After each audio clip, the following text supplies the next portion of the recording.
Hello, I'm Asa Waldstein. I'm the principal of the regulatory consulting company called Supplement Advisory Group.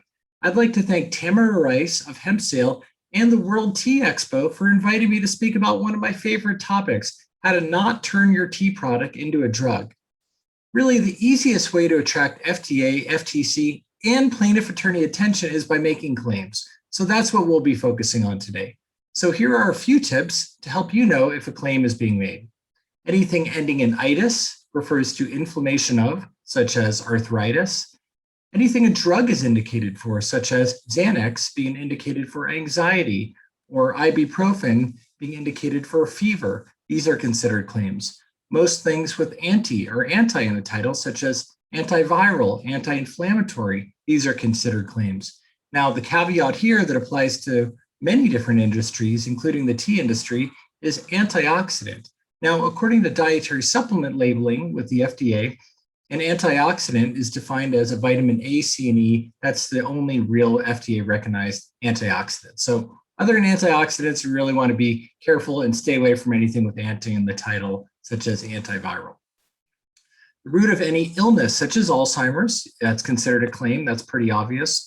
And really, the root of all compliance questions is, am I making a statement which can be construed as treating, curing, diagnosing, or preventing any disease? If so, stay away from it.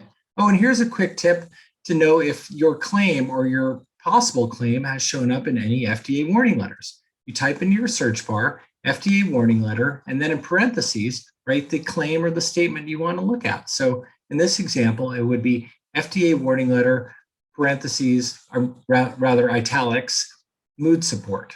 So FDA warning letter, mood support, and then it'll find and determine if mood support has ever shown up in any FDA warning letter, which I don't believe it has.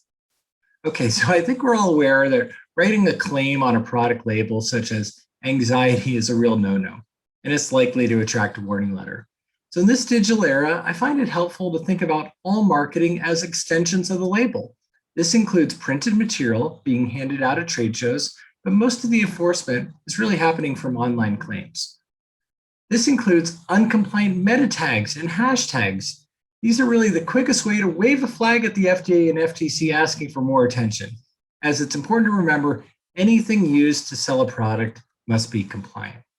Now, reposting on social media is considered substantiation of the claim. So let me go into a little more detail about this. For example, if there's an article or a clinical study about a certain herb being used for something like depression.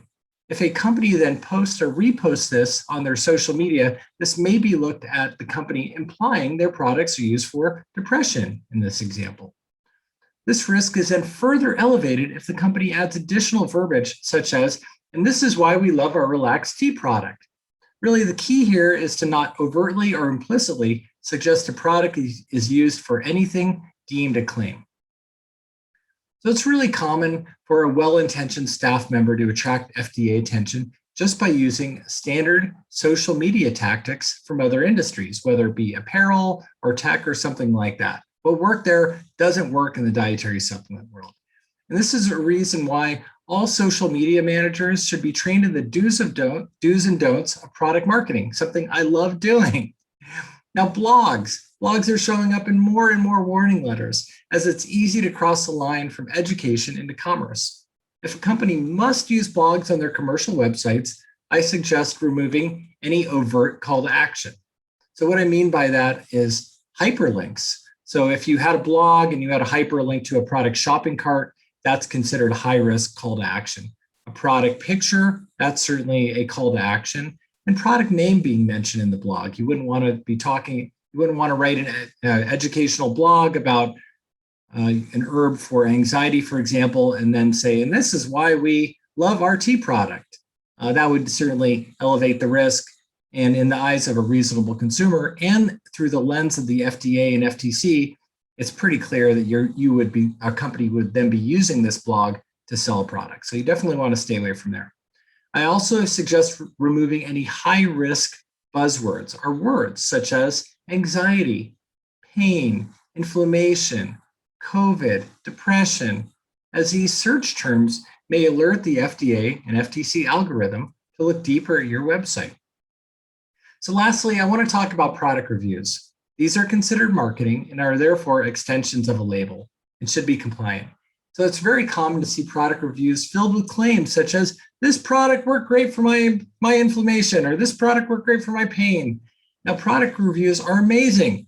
People are super excited. They want to tell the world about how much they love your product and how it helped them.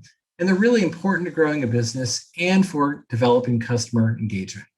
So I suggest developing best practices for product reviews, such as if a claim is being made, ask the customer for permission to update the review by removing or replacing a high-risk buzzword.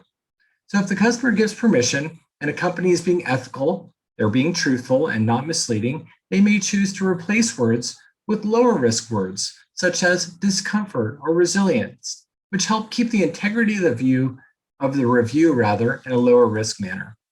Now, I love this stuff, as you can tell, and I could talk all day about compliance, but this is all the time I have for today. Please check out my website at asawaldstein.com for more regulatory hints and resources. And thank you again, World Tea Expo and Tamara, for inviting me to speak today. Back over to you, Tamara.